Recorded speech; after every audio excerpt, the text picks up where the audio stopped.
पतरस की दूसरी पत्री अध्याय 1। शमौन पतरस की ओर से, जो यीशु मसीह का दास और प्रेरित है, उन लोगों के नाम जिन्होंने हमारे परमेश्वर और उद्धारकर्ता यीशु मसीह की धार्मिकता द्वारा हमारे समान बहुमूल्य विश्वास प्राप्त किया है।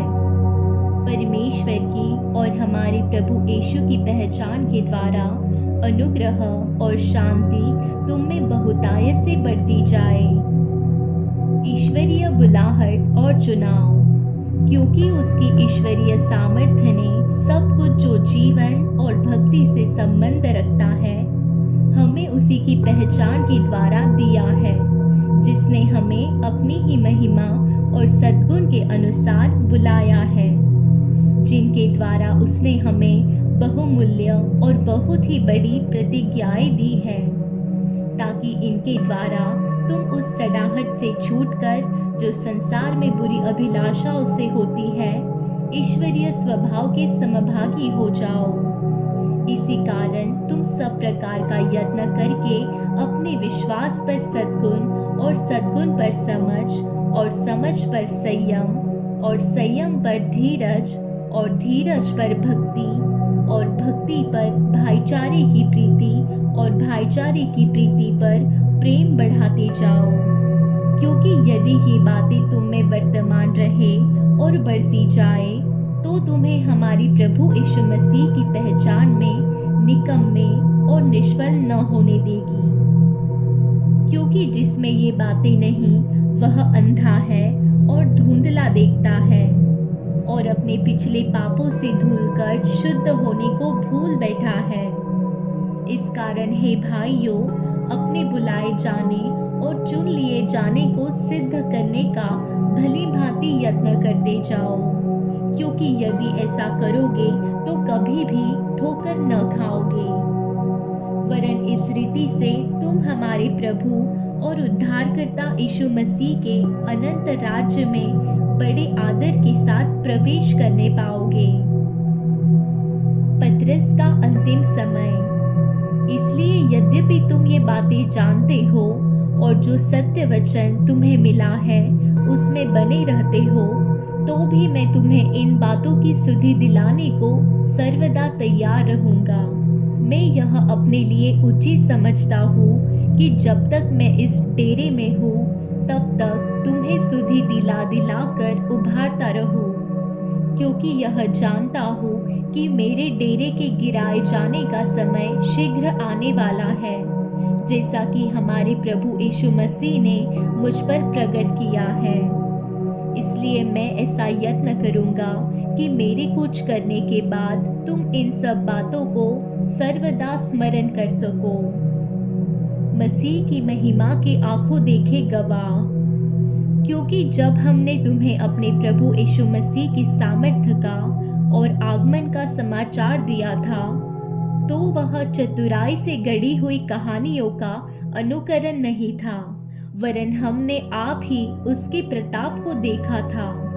क्योंकि जब उसने परमेश्वर पिता से आदर और महिमा पाई और उस प्रतापमय महिमा में से यह वाणी आई, यह मेरा प्रिय पुत्र है, जिससे मैं प्रसन्न हूँ। तब हम उसके साथ पवित्र पहाड़ पर थे और स्वर्ग से यही वाणी आती सुनी। हमारे पास जो भविष्य वक्ताओं का वचन है, वह इस घटना से दृढ़ ठहरा। तुम यह अच्छा करते हो जो यह समझकर उस पर ध्यान करते हो कि वह एक दिया है, जो अंधियारे स्थान में उस समय तक प्रकाश देता रहता है, जब तक कि पौ न फटे और भोर का तारा तुम्हारी हृदयों में न चमक उठे। पर पहले यह जान लो कि पवित्र शास्त्र की कोई भी भविष्यवाणी किसी के अपने ही विचारधारा के आधार पर पूर्ण नहीं होती, क्योंकि कोई भी भविष्यवाणी मनुष्य की इच्छा से कभी नहीं हुई, पर भक्तजन पवित्र आत्मा के द्वारा उभारे जाकर परमेश्वर की ओर से बोलते थे। पतरस की दूसरी पत्री अध्याय 2। जिस प्रकार उन लोगों में झूठे भविष्यवक्ता थे, उसी प्रकार तुम में भी झूठे जो नाश करने वाले पाखंड का उद्घाटन छिप छिप कर करेंगे और उस स्वामी का जिसने उन्हें मोल लिया है इनकार करेंगे और अपने आप को शीघ्र विनाश में डाल देंगे। बहुत से उनके समान लूचपन करेंगे जिनके कारण सत्य के मार्ग की निंदा की जाएगी। वे लोभ के लिए बातें गढ़कर तुम्हें अपने लाभ का कारण बनाएंगे और जो दंड की आज्ञा उन पर पहले से हो चुकी है उसके आने में कुछ भी देर नहीं और उनका विनाश ऊँघता नहीं। क्योंकि जब परमेश्वर ने उन स्वर्गदूतों को जिन्होंने पाप किया नहीं छोड़ा पर नरक में भेजकर अंधेरे कुंडों में डाल दिया ताकि न्याय के दिन तक बंदी रहे और प्राचीन युग के संसार को भी न छोड़ा वरन भक्तिहीन संसार पर महाजल प्रलय भेजा। पर धर्म के प्रचारक नूह समेत 8 व्यक्तियों को बचा लिया और सदोम और अमोरा के नगरों को विनाश का ऐसा दंड दिया कि उन्हें भस्म करके राख में मिला दिया ताकि वे आने वाली भक्तिहीन लोगों की शिक्षा के लिए एक दृष्टांत बने। और धर्मी लूत को जो अधर्मियों के अशुद्ध चाल चलन से बहुत दुखी था छुटकारा दिया क्योंकि वह धर्मी उनके बीच में रहते हुए और उनके अधर्म के कामों को देख देख कर और सुन सुन कर हर दिन अपने सच्चे मन को पीड़ित करता था। तो प्रभु भक्तों की परीक्षा में से निकाल लेना और अधर्मियों को न्याय के दिन तक दंड की दशा में रखना भी जानता है, विशेष करके उन्हें जो अशुद्ध अभिलाषाओं के पीछे शरीर के अनुसार चलते और प्रभुता को तुच्छ जानते हैं। वे ढीठ और हठी है और ऊंचे पद वालों को बुरा भला कहने से नहीं डरते। तो भी स्वर्गदूत जो शक्ति और सामर्थ्य में उनसे बड़े हैं प्रभु के सामने उन्हें बुरा भला कहकर दोष नहीं लगाते। पर ये लोग निर्बुद्धि पशुओं ही के तुल्य है जो पकड़े जाने के लिए और नाश होने के लिए उत्पन्न हुए हैं और जिन बातों को जानते ही नहीं उनके विषय में दूसरों को बुरा भला कहते हैं। वे अपनी सड़ाहट में आप ही सड़ जाएंगे। दूसरों का बुरा करने के बदले उन्हीं का बुरा होगा। उन्हें दिन दोपहर भोग विलास करना भला लगता है। ये कलंक और दोष है। जब वे तुम्हारे साथ खाते पीते हैं तो अपनी ओर से प्रेम भोज करके भोग विलास करते हैं। उनकी आंखों में व्यभिचार बसा हुआ है और वे पाप किए बिना रुक नहीं सकते। वे चंचल मन वालों को फुसला लेते हैं। उनके मन को लोभ करने का अभ्यास हो गया है। वे संताप की संतान हैं। वे सीधे मार्ग को छोड़कर भटक गए हैं और बओर की पुत्र बिलाम के मार्ग पर हो लिए हैं, जिसने अधर्म की मजदूरी को प्रिय जाना, पर उसके अपराध के विषय में उलाहना दिया गया, यहाँ तक कि अबोल गधी ने मनुष्य की बोली से उस भविष्यवक्ता को उसके बावलीपन से रोका। ये लोग सूखे कुएं और आंधी के उड़ाए हुए बादल हैं। उनके लिए अनंत अंधकार ठहराया गया है। वे व्यर्थ घमंड की बातें कर करके लूचपन के कामों के द्वारा उन लोगों को शारीरिक अभिलाषाओं में फंसा लेते हैं जो भटके हुओं में से अभी निकल ही रहे हैं। वे उन्हें स्वतंत्र करने की प्रतिज्ञा तो करते हैं, पर आप ही सड़ाहट के दास हैं, क्योंकि जो व्यक्ति जिससे हार गया है वह उसका दास बन जाता है।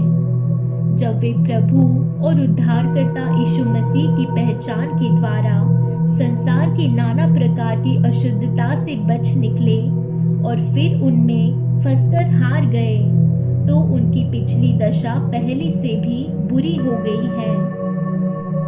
क्योंकि धर्म के मार्ग का न जानना ही उनके लिए इससे भला होता कि उसे जानकर उस पवित्र आज्ञा से फिर जाते जो उन्हें सौंपी गई थी।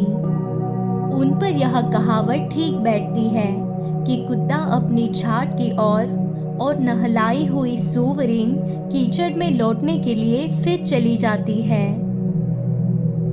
पतरस की दूसरी पत्री अध्याय 3। हे प्रियो, अब मैं तुम्हें यह दूसरी पत्री लिखता हूँ और दोनों में सुधि दिलाकर तुम्हारे शुद्ध मन को उभारता हूँ कि तुम उन बातों को जो पवित्र भविष्यवक्ताओं ने पहले से कही है और प्रभु और उद्धारकर्ता की उस आज्ञा को स्मरण करो जो तुम्हारे प्रेरितों के द्वारा दी गई थी। पहले यह जान लो कि अंतिम दिनों में हंसी ठट्टा करने वाले आएंगे जो अपनी ही अभिलाषाओं के अनुसार चलेंगे और कहेंगे, उसके आने की प्रतिज्ञा कहाँ गई? क्योंकि जब से बाप दादी सो गए हैं सब कुछ वैसा ही है जैसा सृष्टि के आरंभ से था। वे तो जानबूझकर यह भूल गए कि परमेश्वर के वचन के द्वारा आकाश प्राचीन काल से विद्यमान है और पृथ्वी भी जल में से बनी और जल में स्थिर है। इसी के कारण उस युग का जगत जल में डूबकर नष्ट हो गया। पर वर्तमान काल के आकाश और पृथ्वी उसी वचन के द्वारा इसलिए रखे गए हैं कि जलाए जाए और ये भक्तिहीन मनुष्यों के न्याय और नष्ट होने के दिन तक ऐसे ही रखे रहेंगे। हे प्रियो, यह बात तुमसे छिपी न रहे कि प्रभु के यहाँ एक दिन 1000 वर्ष के बराबर है और 1000 वर्ष एक दिन के बराबर है। प्रभु अपनी प्रतिज्ञा के विषय में देर नहीं करता जैसी देर कुछ लोग समझते हैं, पर तुम्हारे विषय में धीरज धरता है और नहीं चाहता कि कोई नष्ट हो, वरन यह कि सबको मन फिराव का अवसर मिले। परंतु प्रभु का दिन चोर के समान आ जाएगा। उस दिन आकाश बड़ी हड़हड़ाहट के शब्द से जाता रहेगा और तत्व बहुत ही तप्त होकर पिघल जाएंगे और पृथ्वी और उस पर के काम जल जाएंगे। जबकि ये सब वस्तुएं इस रीति से पिघलने वाली हैं, तो तुम्हें पवित्र चाल चलन और भक्ति में कैसे मनुष्य होना चाहिए और परमेश्वर के उस दिन की बाट किस रीति से जो होना चाहिए और उसके जल्द आने के लिए कैसा यत्न करना चाहिए, जिसके कारण आकाश आग से पिघल जाएंगे और आकाश के गढ़ बहुत ही तप्त होकर गल जाएंगे। पर उसकी प्रतिज्ञा के अनुसार हम एक नए आकाश और नई पृथ्वी की आस देखते हैं जिनमें धार्मिकता वास करेगी। जागते और तैयार रहो।